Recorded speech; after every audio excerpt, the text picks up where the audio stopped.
Hi అండి. Welcome to tasty food. Tasty ఫుడ్‌లో ఇవాళ నేను మీకు క్యాబేజీ పకోడీని ఎలా ప్రిపేర్ చేసుకోవాలో చూపిస్తాను. మనం బయట కర్రీ పాయింట్స్‌లో అలా ఇలా చూస్తూ ఉంటాం కదా! క్యాబేజీ పకోడీని. అది ఈజీగా ప్రిపేర్ చేసుకోవచ్చండి ఇంట్లోనే. మరి ఈ రెసిపీని ఎలా ప్రిపేర్ చేసుకోవాలో చూద్దాం. ముందుగా దీనికోసం 2 కప్పుల క్యాబేజీని తీసుకొని సన్నగా తురుముకొని పెట్టుకోండి.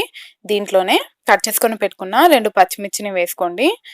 అలానే 1 టేబుల్ స్పూన్ అల్లం వెల్లుల్లి పేస్ట్‌ని యాడ్ చేసుకోండి. దీంట్లోనే కొద్దిగా సాల్ట్‌ని యాడ్ చేసుకొని, 1 టేబుల్ స్పూన్ కారం, హాఫ్ టేబుల్ స్పూన్ గరం మసాలాని యాడ్ చేసుకోండి. ఈ మసాలాస్ అన్నీ క్యాబేజీకి పట్టేలాగా బాగా కలుపుకోవాలి.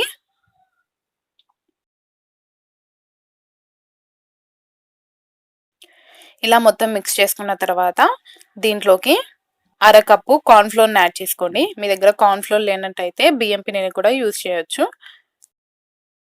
ఇప్పుడు ఈ పిండంతా క్యాబేజీకి పట్టేలాగా బాగా కలుపుకోండి.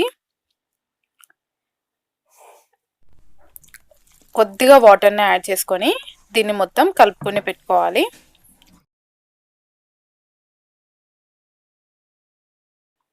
ఇలా కలుపుకున్న తర్వాత ఈ బౌల్‌ని పక్కకు పెట్టుకొని స్టవ్ మీద ఒక కడాయి పెట్టుకొని దాంట్లో డీప్ ఫ్రైకి సరిపడినంత ఆయిల్‌ని యాడ్ చేసుకొని హీట్ చేసుకోండి.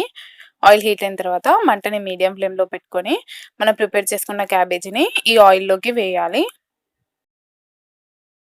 ముద్దల్లాగా కాకుండా విడివిడిగా వేయండి. మీడియం ఫ్లేమ్ మీదనే 2 వైపులా గోల్డెన్ కలర్ వచ్చేంత వరకు ఫ్రై చేసుకోవాలి. ఒకవైపు ఫ్రై అయిన తర్వాత మరో వైపుకి టర్న్ చేసుకొని ఫ్రై చేసుకోండి. వీటిని ఒక్కొక్కటిగా టర్న్ చేయడం కష్టం కాబట్టి గరిటతో ఇలా కదిలిస్తూ ఉంటే అవే 2 వైపులా ఫ్రై అయిపోతాయి.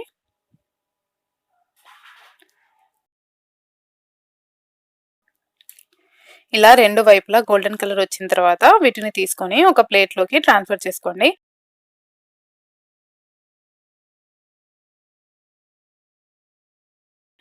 అంతేనండి, క్యాబేజీ పకోడీ రెడీ అయిపోయింది. చూసారు కదా ఎంత ఈజీగా ప్రిపేర్ చేసుకున్నామో. ఎక్కువ ఇంగ్రీడియెంట్స్‌తో కూడా పని లేదు. మీరు కూడా ఈ రెసిపీని తప్పకుండా ట్రై చేసి మీకెలా కుదిరిందో నాకు కామెంట్ చేయండి. ఈ రెసిపీ మీకు నచ్చినట్టయితే లైక్ చేయండి, షేర్ చేయండి. టేస్టీ ఫుడ్ ఛానల్‌ని సబ్స్క్రైబ్ చేసుకొని పక్కనే ఉండే బెల్ ఐకాన్‌ని క్లిక్ చేయండి. Thanks for watching.